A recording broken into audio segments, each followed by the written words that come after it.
미가 제4장. 그날이 오면 주님의 성전이 서 있는 주님의 산이 산들 가운데서 가장 높이 솟아서 모든 언덕을 아래로 내려다보며 우뚝 설 것이다. 민족들이 구름처럼 그리로 몰려올 것이다. 민족마다 오면서 이르기를, 자, 가자. 우리 모두 주님의 산으로 올라가자. 야곱의 하나님이 계신 성전으로 어서 올라가자.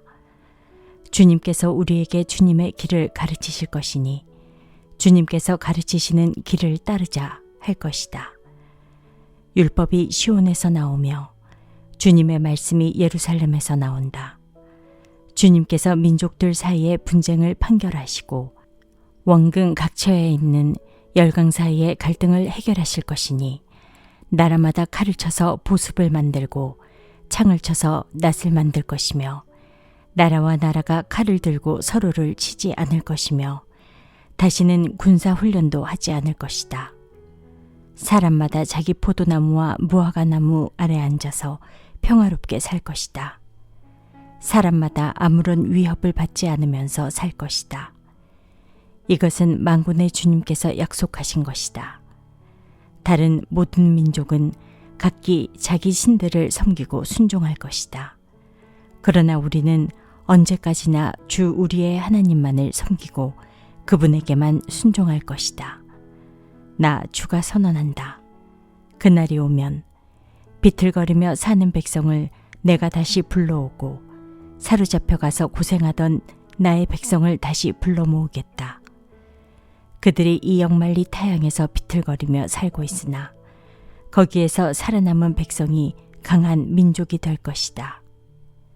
그때로부터 영원토록 나 주가 그들을 시온산에서 다스리겠다.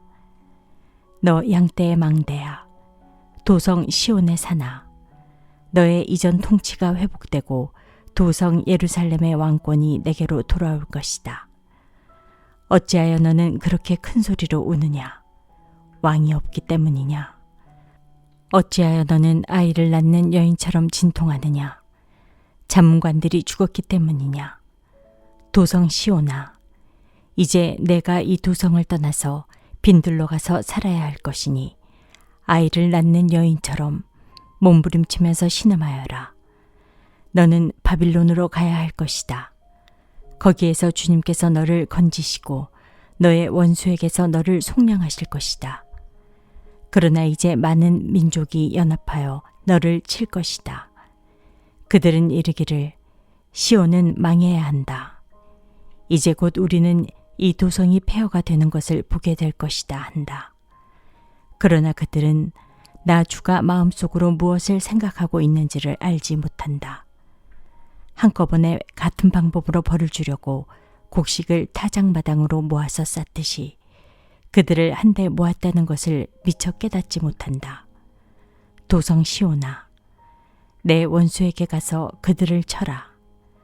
내가 내 뿔을 쇠같게 하고 내 굽을 노쇠 같게 할 것이니 너는 많은 민족을 짓밟고 그들이 폭력을 써서 착취한 그 재물을 빼앗았다가 온 세상의 주 곧 나에게 가져올 것이다.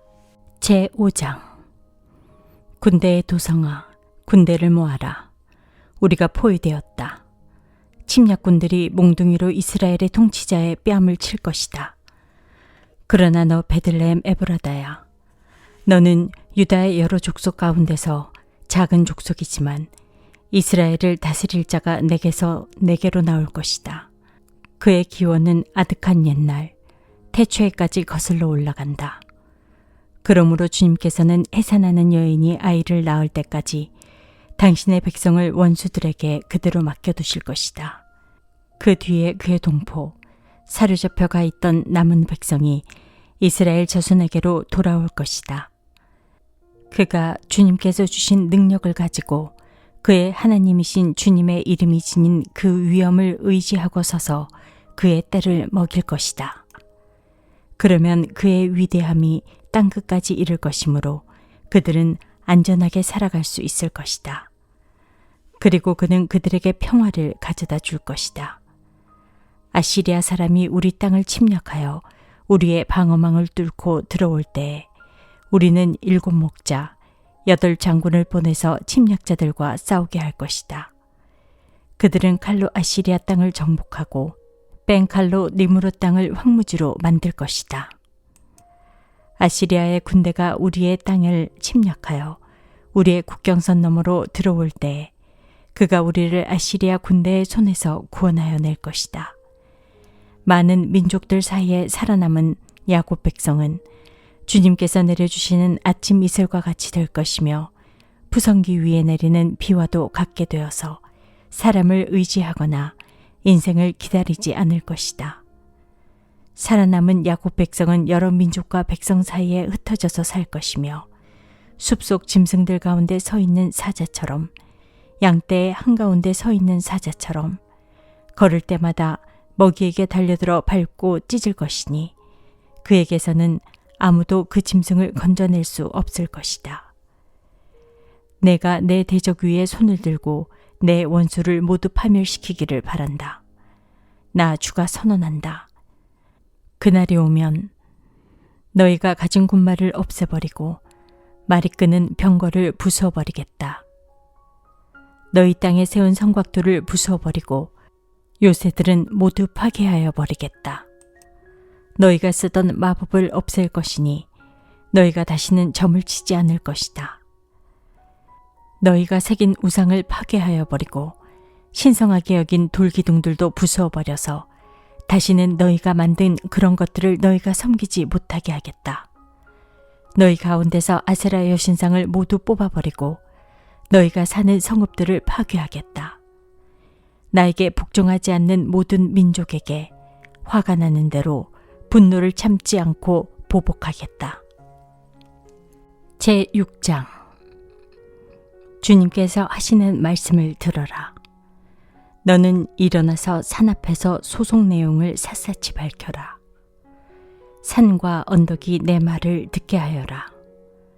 너희 산들아, 땅을 바치고 있는 견고한 기둥들아, 나 주가 상세히 밝히는 고발을 들어보아라.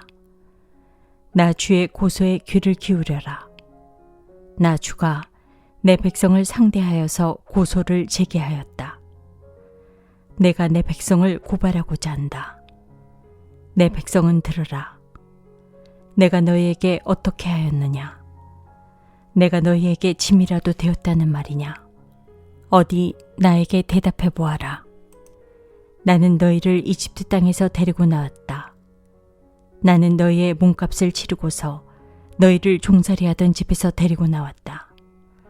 모세와 아론과 미리암을 보내서 너희를 거기에서 데리고 나오게 한 것도 바로 나다. 내 백성아, 모압의 발락 왕이 어떤 음모를 꾸몄으며 부올의 아들 발람이 발락에게 어떻게 대답하였는지를 기억해 보아라. 시딤에서부터 길갈에 이르기까지 행군하면서 겪은 일들을 생각해 보아라. 너희가 이 모든 일을 돌이켜보면 나 주가 너희를 구원하려고 한 일들을 너희가 깨닫게 될 것이다. 내가 주님 앞에 나아갈 때에 높으신 하나님께 예배드릴 때에 무엇을 가지고 가야 합니까? 번제물로 바칠 1년 된 송아지를 가지고 가면 됩니까? 수천 마리의 양이나 수만의 강줄기를 채울 올리브 기름을 드리면 주님께서 기뻐하시겠습니까? 내 허물을 벗겨주시기를 빌면서 내 맏아들이라도 주님께 바쳐야 합니까? 내가 지은 죄를 용서하여 주시기를 빌면서 이 몸의 열매를 주님께 바쳐야 합니까? 너 사람아, 무엇이 착한 일인지를 주님께서 이미 말씀하셨다. 주님께서 너에게 요구하시는 것이 무엇인지도 이미 말씀하셨다. 오로지 공의를 실천하며 인자를 사랑하며 겸손히 내 하나님과 함께 행하는 것이 아니냐. 들어라. 주님께서 성읍을 부르신다. 주님의 이름을 경외하는 것이 지혜다. 너희는 매를 순히 받고 그것을 정한 나에게 순종하여라. 악한 자의 집에는 속여서 모은 보물이 있다. 가짜 되를 쓴 그들을 내가 어떻게 용서할 수 있겠느냐. 틀리는 저울과 추로 속인 사람들을 내가 어떻게 용서할 수 있겠느냐. 도성에 사는 부자들은 폭력배들이다. 백성들은 거짓말쟁이들이다. 그들의 혀는 속이는 말만 한다. 그러므로 내가 너희에게 견디기 어려운 형벌을 내린다. 너희가 망하는 것은 너희가 지은 죄 때문이다.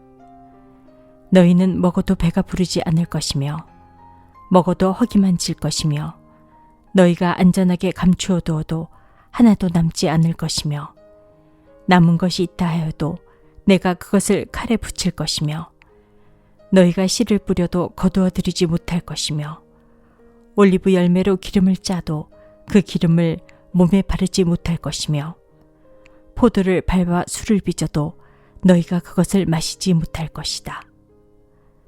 너희가 오므리의 율례를 따르고 아합 집의 모든 행위를 본받으며 그들의 전통을 그대로 이어받았으니 내가 너희를 완전히 멸망시키고 너희 백성이 경멸을 받게 하겠다.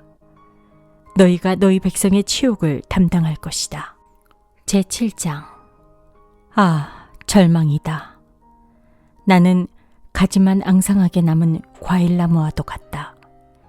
이 나무에 열매도 하나 남지 않고 이 포도나무에 포도 한 송이도 달려있지 않으니 아무도 나에게 와서 허기진 배를 채우지 못하는구나. 포도알이 하나도 없고 내가 그렇게도 좋아하는 무화과 열매가 하나도 남지 않고 다 없어졌구나. 이 땅에 신실한 사람은 하나도 남지 않았다. 정직한 사람이라고는 볼래야 볼 수도 없다. 남아있는 사람이라고는 다만 사람을 죽이려고 숨어서 기다리는 자들과 이웃을 올가미에 걸어서 잡으려고 하는 자들 뿐이다. 악한 일을 하는 데는 이력이 난 사람들이다. 모두가 탐욕스러운 관리, 돈에 매수된 재판관, 사리사욕을 채우는 권력자뿐이다. 모두들 서로 공모한다. 그들 가운데서 제일 좋다고 하는 자도 쓸모없는 잡초와 같고 가장 정직하다고 하는 자도 가시나무 울타리보다 더 고약하다. 너희의 파수꾼의 날이 다가왔다. 하나님께서 너희를 심판하실 날이 다가왔다. 이제 그들이 혼란에 빠질 때가 되었다. 너희는 이웃을 믿지 말아라. 친구도 신뢰하지 말아라. 품에 안겨서 잠드는 아내에게도 말을 다 털어놓지 말아라. 이 시대에는 아들이 아버지를 경멸하고 딸이 어머니에게 대들고 며느리가 시어머니와 다툰다.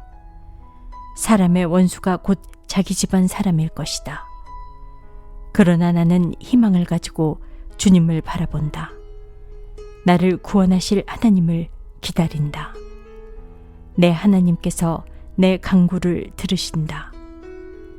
내 원수야, 내가 당하는 고난을 보고서 미리 흐뭇해하지 말아라. 나는 넘어져도 다시 일어난다. 지금은 어둠 속에 있지만 주님께서 곧 나의 빛이 되신다. 내가 주님께 죄를 지었으니 이제 나는 주님의 분노가 가라앉기까지 참고 있을 뿐이다. 마침내 주님께서는 나를 변호하시고 내 권리를 지켜주시고 나를 빛 가운데로 인도하실 것이니 내가 주님께서 행하신 의를 볼 것이다. 그때 내 원수는 내가 구원받은 것을 보고 부끄러워할 것이다. 주 너희 하나님이 어디 있느냐 하면서 나를 조롱하던 그 원수가 얼굴을 들지 못할 것이다. 내 원수가 거리에 진흙처럼 밟힐 것이니 패배당한 원수의 모습을 보게 될 것이다. 내 성벽을 다시 쌓아야 할 때가 온다. 내 지경을 넓혀야 할 때가 온다. 그때 내 백성이 사방으로부터 내게로 되돌아온다. 아시리아로부터 이집트의 여러 성읍으로부터 심지어 이집트에서부터 유프라테스 강에 이르기까지 이 바다에서 저 바다까지 이 산에서 저 산까지 내 백성이 내게로 되돌아올 것이다. 그들이 살던 땅은 거기에 사는 악한 자들의 죄 때문에 사막이 되고 말 것이다. 주님, 주님의 지팡이로 주님의 백성을 인도하시는 목자가 되어 주십시오. 이 백성은 주님께서 선택하신 주님의 소유입니다. 이 백성은 멀리 떨어진 황무지에 살아도 그 주변에는 기름진 초장이 있습니다. 옛날처럼 주님의 백성을 바산과 길르앗에서 먹여주십시오. 내가 이집트에서 나올 때처럼 내가 그들에게 기적을 보이겠다. 민족들이 그 기적을 보면 제 아무리 힘센 민족이라도 기가 꺾이고 말 것입니다. 간담이 서늘해서 입을 막을 것이며 귀는 막힐 것이며 그들이 뱀처럼 티끌을 핥으며 땅이 기는 벌레처럼 무서워 떨면서 그 좁은 구멍에서 나와서 두려워하며 주 우리의 하나님께로 돌아와서 주님 때문에 두려워할 것입니다. 주님 같으신 하나님이 또 어디에 있겠습니까? 주님께서는 죄악을 사유하시며 살아남은 주님의 백성의 죄를 용서하십니다. 진노하시되 그 노여움을 언제까지나 품고 계시지는 않고 기꺼이 한결같은 사랑을 베푸십니다. 주님께서 다시 우리에게 자비를 베푸시고 우리의 모든 죄를 주님의 발로 밟아서 저 바다 밑 깊은 곳으로 던지십니다. 주님께서는 옛적에 우리의 조상에게 맹세하신 대로 야곱에게 성실을 베푸시며 아브라함에게 인애를 더하여 주십니다.